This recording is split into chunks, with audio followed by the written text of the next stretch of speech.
ওরে লাওয়ারিস নয় গুনাহগারর হাসরর মাডত, লাওয়ারিস নয় গুনাহগারর হাসরর মাডত।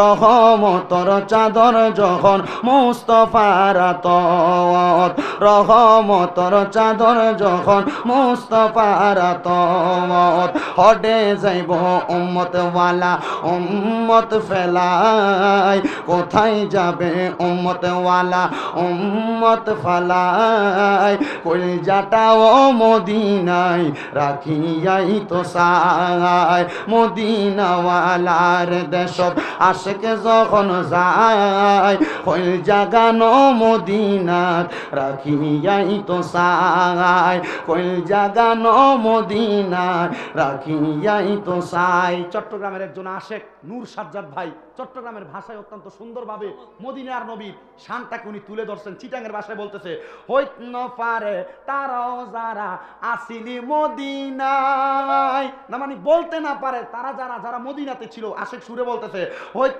ন পারে তারাও যারা আসিলি মদিনাত, মদিনা সায়াইলো নাকি সায়াইলো জান্নাত, মদিনা সায়াইলো নাকি সায়াইলো জান্নাত। খোদার দুনিয়া তার সাইবারে কিছু নাই, খোদার দুনিয়া তার সাইবারে কিছু নাই। কইল জাগানো মদিনাত রাখিয়াই তো সাই, কইল জাগানো মদিনাত রাখিয়াই তো সাই। আর ফটো দেওয়া যাইতো না, মুহাব্বতে তাকবীর দেওয়া লাগবে। আমার চুলগুলা নাই আপনারা দেখেই বুঝতেছেন। অল্প কিছুদিন হয় নবী রওজা মুবারক জিয়ারত করে বাংলাদেশে আসছি। আমার সাথে একটু মুহাব্বত নিয়ে পড়বেন।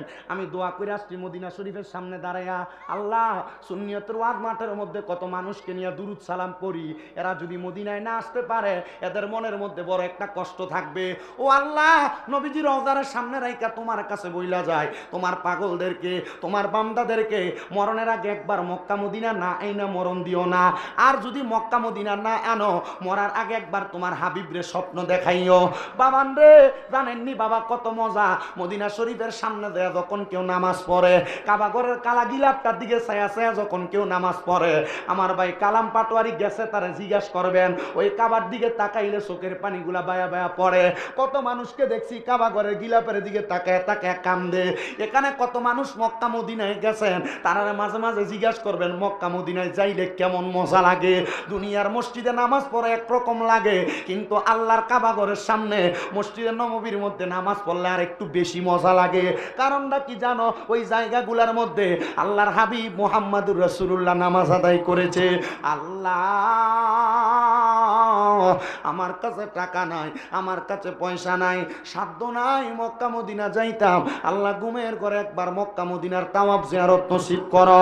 ও আমার পূর্ব আলিয়ারার বাবারা, এই কচুয়া চাঁদপুরের বন্ধুরা, আপনারা বলে মরণের আগে একবার ওই মদিনা যাইতে চাই কি চাই না? যেদিন আমি মক্কা মদিনা থেকে বাংলাদেশে আসছি রে, ওই দিনের পর থেকে আমার মনটাতে শান্তি নাই। আমি আমার আল্লাহর কাছে কইছি, আল্লাহ আমার যে মক্কা মদিনায় নিছ, আমার যদি সম্পদ থাকতো ওই মক্কা শরীফের পাশে একটা ঘর বানাইয়া থাকতাম, 5টা ওয়াক্ত নামাজ আল্লাহ তোমার কাবা ঘরের মধ্যে ঢুইকা পড়তাম। যদি সামর্থ্য থাকতো মদিনা শরীফের মধ্যে কাছে আমি একটা বাড়ি বানাইতাম, আমি মদিনার মধ্যে 5টা ওয়াক্ত নামাজ আদায় করতাম। যে মানুষগুলা মক্কায় গেছে একবার জিগাইবা, ভাই মক্কায় যে গেছেন এখন আপনার কাছে কি আর যাইতে মন চাইনি? ওই মক্কার কাছে গেলে মদিনার সামনে গেলে আর বাংলাদেশের কথা মনে থাকে না। ও মুসলমান, ও আমার আলিয়ারার যুবক, হে আলিয়ারার মুরব্বী বাবারা, তোমার ক্ষেত পাথরে জায়গা জমির অভাব নাই, সন্তানরে দিয়া যাইবা, সে তার মতো করে ব্যবহার করবে। যদি সুযোগ